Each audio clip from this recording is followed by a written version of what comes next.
Salut tout le monde. Bienvenue à la visite guidée de la prison à sécurité maximale, mieux connue sous le nom de Prison des Petits Taquins, ou son acronyme, la PPT. Comme je disais, ici, à la PPT, nous recevons les criminels de notre société depuis maintenant plusieurs années. Nos détenus sont des criminels qui ont commis des meurtres, des massacres. Il y en a même un qui a donné une pichenote sur le nez d'un chaton. Voyons donc, ça prend-tu des cœurs, hein? Pardonnez-moi, monsieur. Oui, là-bas. Est-ce qu'il y a un danger que ces dangereux criminels s'échappent? Aucun. La nourriture ici est remplie de gluten puis de lactose, assurant ainsi des ballonnements pour 98% de nos détenus. S'enfuir ballonné, là, c'est pas mal tough, là, croyez-moi. Regarde, Richard, la cellule là-bas. Il a dû faire quelque chose de vraiment terrible, ce criminel. Oh, lui, c'est le pire de la gang, lui. On l'appelle Jérémy de Street Tremblay. Imaginez-vous que ce gars-là, un jour, a déjà joué au hockey dans la rue. Mais voyons donc! Sans que le règlement municipal lui en donne le droit. On peut pas faire ça! Après 11 ans. Richard, on sort d'ici!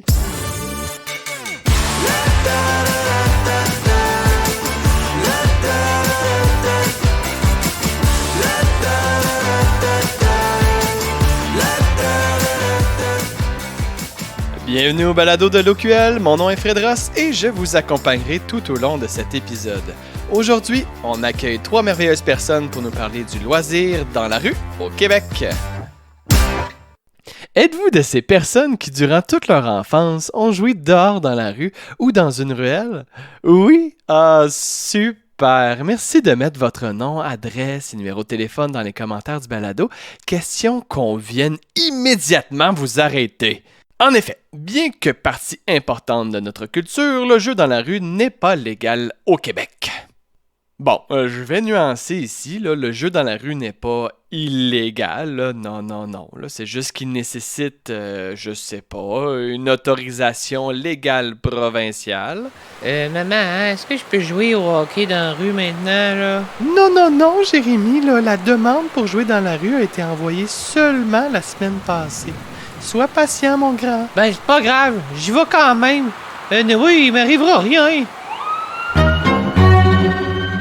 Plus précisément, l'article 500 du Code de la sécurité routière mentionne que nul ne peut, sans y être autorisé légalement, occuper la chaussée, l'accotement, une autre partie de l'emprise ou les abords d'un chemin public, ou y placer un véhicule ou un obstacle de manière à entraver la circulation des véhicules routiers sur ce chemin, ou l'accès à un tel chemin. Mon Dieu, il me semble qu'il devrait mettre des points là-dedans. Le loisir n'étant pas permis dans la rue, c'est ce qui met fin à l'épisode d'aujourd'hui. Nous aimerions remercier... minute, Capitaine Champion. Faudrait quand même pas oublier la loi 122. Celle qui vise à reconnaître les municipalités comme des gouvernements de proximité en augmentant leur autonomie et leur pouvoir. Bon, pour l'épisode d'aujourd'hui, c'est plus précisément l'article 78 de la loi 122 qui va nous intéresser. C'est sûr que cette nouvelle loi-là est pas venue légaliser bord en bord le jeu sur le chemin public parce que... Ouais, Jean-Marc, finalement, là, je suis pas sûr que c'est une bonne idée, le pickleball 140. En fait, ce que cette nouvelle loi-là est venue modifier, c'est la capacité des villes à autoriser le jeu dans les rues, à condition, bien sûr, de respecter certains critères. Donc, une ville peut modifier son règlement municipal pour permettre le jeu dans la rue, mais en s'assurant de prévoir la détermination des zones où le jeu libre est permis, les restrictions à la circulation et les règles de prudence qui sont applicables, les interdictions relatives au jeu libre et bien sûr toute autre condition liée à l'exercice de cette permission. Il complète en mentionnant que la municipalité doit indiquer au moyen d'une signalisation appropriée les zones où le jeu libre est permis en vertu du règlement. La municipalité peut aussi déterminer parmi les dispositions du règlement celles dont la violation constitue une infraction et en fixer les amendes applicables, sans toutefois que celles-ci puissent excéder le montant de 120 $. Ça veut dire qu'en principe, les villes du Québec qui n'ont pas changé leur réglementation municipale, donc fort possiblement la majorité, il est encore légalement interdit de jouer dans la rue. Comme professionnel en loisirs, est-ce que cette information vous chatouille un brin à l'intérieur? Oui. Ben, aujourd'hui, on prend le temps d'explorer 2 concepts fort intéressants, soit le programme Jouer dans ma rue et le concept des ruelles vertes. Et on en parle avec... Nadine Villot, spécialiste en développement économique et en mobilisation stratégique. Madame Villot est aussi mairesse de la ville de Belleuil depuis 2021. Paul Turcotte, professeur de philosophie au Cégep du Vieux-Montréal, mais aujourd'hui, on va plutôt s'attarder sur son vécu lié aux ruelles vertes. Jean-Marc Adjizan. Est-ce qu'on a encore besoin de le présenter, celui-là? OK, on va le faire. Jean-Marc Adjizan, professeur au département d'études en loisirs, culture et tourisme de l'UQTR et co-directeur de l'Observatoire québécois du loisir. Petit fait intéressant, Jean-Marc et Paul sont des voisins dans la vraie vie. Ils ont donc profité de l'occasion pour faire l'enregistrement de leurs réponses ensemble. Comme je le mentionnais, aujourd'hui, on se concentre sur 2 grands programmes. Toutefois, on vous invite à partager dans les commentaires de ce balado vos programmes, vos initiatives, bref, vos projets pour favoriser le loisir dans les rues. Débutons tout d'abord avec le programme Dans ma rue, on joue de la ville de Belleuil. Ce programme a été lancé en 2016 et il souhaite inciter les petits comme les grands à jouer librement dans les rues résidentielles choisies par les citoyens en encadrant cette pratique de façon sécuritaire. Là, je vous invite à aller visiter le site internet de la ville de Belleuil. Vous allez trouver plusieurs informations qui sont très complémentaires à cet épisode. Madame Villot, vous qui êtes la grand Manitou de la ville de Belleuil, quel est votre meilleur exemple d'une rue qui a reçu une accréditation Dans ma rue on joue sur votre territoire? Bien, vous savez, on a jusqu'à aujourd'hui, on a 69 rues accréditées à Belleuil quand même, là. Donc, on en a vraiment beaucoup des belles rues qui sont mises à profit. Puis, c'est ce qui est beau, en fait, c'est que ça évolue parce que depuis 2016 qu'on est dans ce processus-là. Donc, ça fait déjà 7 ans là, qu'on voit évoluer ces rues-là. On voit même des changements, des déménagements. Donc, on se disait comment est-ce que c'est un peu un défi aussi là parce que comment est-ce qu'on va évoluer dans le fond, dans le temps avec un projet comme celui-là. Puis au contraire, en fait, les gens choisissent de venir habiter sur ces rues-là parce que c'est une rue dans ma rue on joue. Donc, ça crée là une dynamique de voisinage extraordinaire. Là, on en est bien fiers. Avant de faire l'entrevue avec Paul et Jean-Marc, j'imaginais les ruelles de Montréal comme étant un endroit sombre où il fait bon mourir. Toutefois, après ma discussion avec eux, ils m'ont fait réaliser que les ruelles pouvaient être aussi des endroits de choix où il fait bon vivre en communauté. Paul, toi qui as vécu l'arrivée du concept des ruelles vertes, comment est-ce que tu définirais cet espace? 2 idées de la ruelle verte qu'on peut distinguer. Il y a la ruelle verte, les lieux, donc cet espace entre 2 rues sur laquelle donnent les cours des citoyens riverains, là, pour les appeler ainsi. Donc ça, c'est l'espace physique, mais c'est surtout un espèce d'espace communautaire, une façon d'habiter cet espace-là. Puis la ruelle verte vivante, la ruelle verte humaine, précède la ruelle verte, dans notre cas en tout cas, a précédé la ruelle verte physique. C'est-à-dire que on utilise cet espace-là pour circuler. On circule avec des enfants, on déambule un peu oisivement comme des poètes maudits dans la ruelle. Puis on finit par se parler, on finit par devenir des amis. On constate qu'en plus que d'habiter un à côté de l'autre, on a des points en commun, on a des intérêts communs, etc. Puis après ça, on a eu connaissance de la possibilité justement d'avoir de l'argent, d'avoir de l'aide, du soutien de la municipalité ou de Ville-en-Vert dans notre cas, pour aménager officiellement la ruelle. Puis là, ça voulait dire fabriquer du mobilier, aménager des espaces plus dédiés pour s'asseoir au lieu de s'asseoir un peu n'importe où, etc. Donc, c'est plus une évolution qu'un changement. Tu sais, on peut percevoir le changement sans ligne de coupure, c'est-à-dire que la communauté s'est créée, puis après ça, la communauté, je dirais, s'est étendue et s'est ouverte à tout le monde, à tous les riverains, par peut-être l'entremise de cette espèce de procédure-là ou processus ou en tout cas façon de devenir une ruelle verte officielle où là, il a fallu que le noyau, si on veut, ou les quelques personnes de base qui se réunissaient dans la ruelle sont allés voir tous les riverains pour dire, est-ce qu'on veut officiellement faire de ce qu'on fait officieusement une ruelle verte?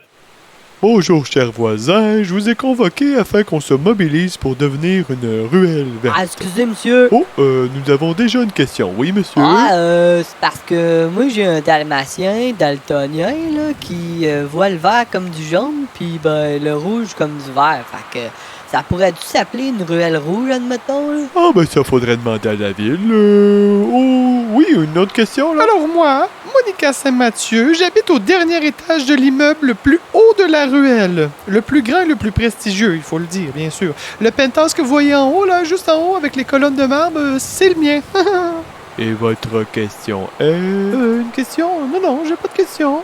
OK, on continue avec le monsieur qui est derrière vous, là. Ben moi, je suis pour la ruelle verte rouge, là, mais juste si on fait jouer du Metallica sur mon bon vieux boombox de 7h à 8h le soir, le dimanche, là. Eh bateau, ça va être un petit peu plus rough que je pensais. Dans leur déploiement, les ruelles vertes et le programme Dans ma rue on joue sont quand même très différents.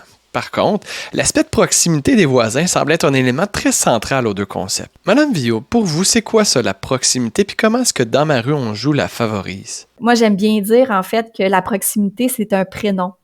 Donc, à partir du moment où la madame au chapeau ou le monsieur à l'appel devient André ou Gertrude, ben le contact est complètement différent. Puis la patience, l'interaction qu'on va avoir aussi va se transformer c'est instantané.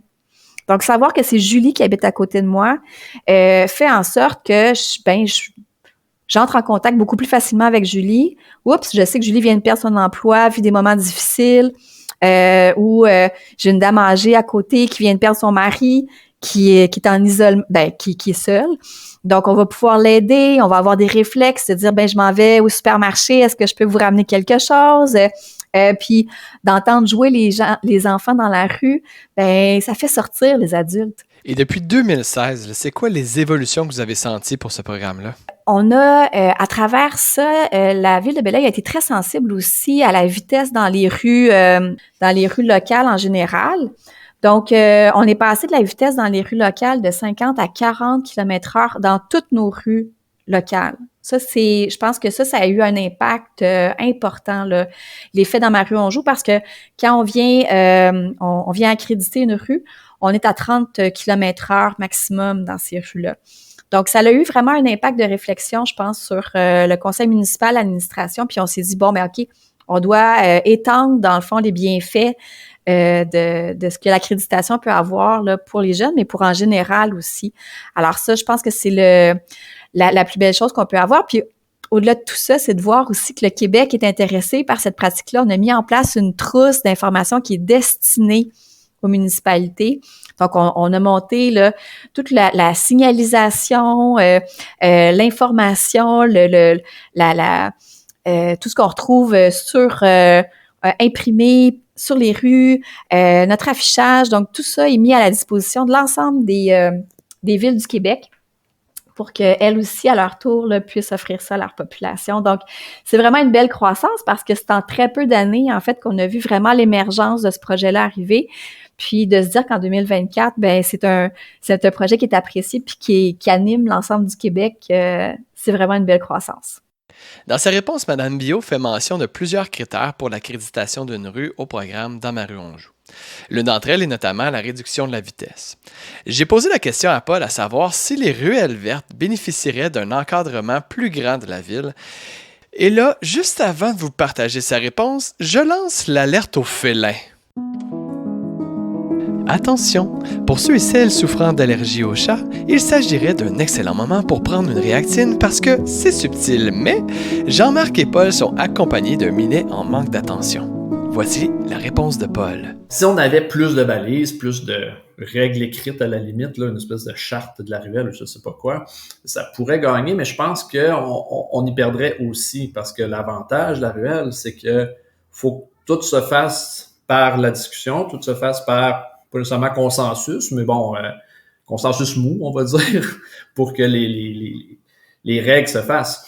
Donc, on pourrait bonifier en clarifiant, mais on y perdrait, je pense, qu'on peut pas gagner autrement que par cette ruelle-là, parce que des lieux non réglementés, non balisés, où les choses sont pas claires, en fait, il n'y en a plus tant que ça.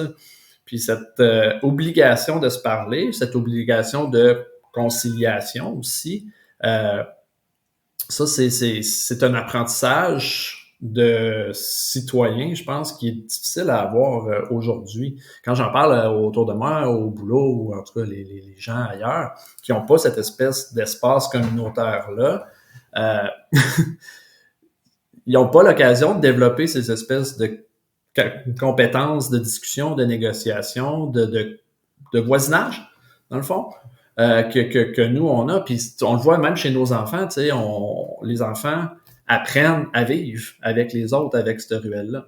Tu sais, vivre avec les autres, ça veut dire aussi se gérer soi-même dans un environnement qui parfois nous déplaît. Donc, bonifier, non, je pense pas qu'il y aurait avantage sur ce plan-là, en tout cas, à clarifier les règles d'utilisation ou quoi que ce soit, parce que c'est toujours plus simple de régler des problèmes qui existent vraiment que d'essayer de régler des problèmes qui peut-être existeront jamais. Se gérer soi-même dans un endroit qui nous déplaît. Quelle belle phrase, Paul. Personnellement, si je pars en politique, ça serait sans doute mon slogan. Et n'oubliez surtout pas qu'au sein de notre parti, le parti pour ne pas être élu, nous croyons fermement que vous devrez vous gérer même dans les endroits qui vous déplaisent. Dans l'épisode Loisirs liquides qu'on a fait avec Tony Blackshaw, on parlait de la transition de la société solide vers la société liquide. Un des éléments forts d'une société liquide, c'était la montée de l'individualisme. Est-ce que le concept des ruelles vertes est amené à mourir dû à cette montée de l'individualisme? Jean-Marc, qu'est-ce que tu en penses? Ouais, en fait, il faut faire attention. Individualisme ne signifie pas nécessairement égoïsme. Individualisme signifie davantage répondre à mes besoins. Mais ça veut pas dire que j'oublie ceux des autres. Puis la beauté avec la ruelle qu'on a, c'est que elle nous appartient, mais elle ne nous appartient pas. C'est qu'on a créé un espace collectivement. Puis je trouve que Paul l'a très bien mentionné. On a créé une communauté. Puis tu viens ici à Annecy, par exemple, il y a différentes ruelles qui ressemblent à la nôtre, mais elles ne ressemblent pas à la nôtre.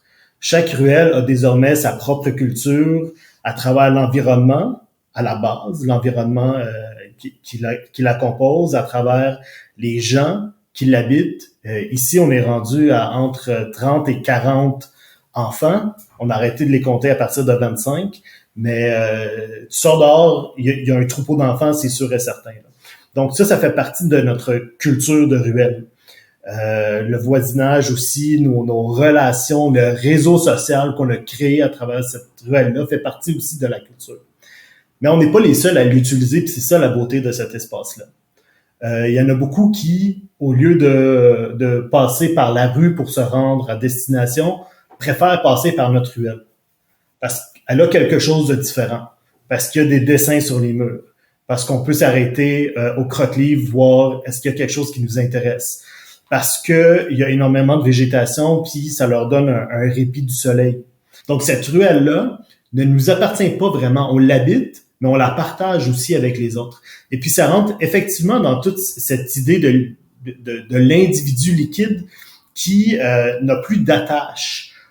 Qui a besoin de vivre sa liberté, puis c'est une façon de vivre notre liberté. Mais ironiquement, ça nous crée une attache qui n'existait pas auparavant ou qui n'existe pratiquement plus.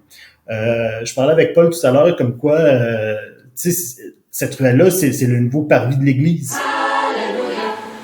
Merci à tout le monde d'être présent. Si on pouvait partir la musique, ça ajouterait au mood. Ah, bon, merci.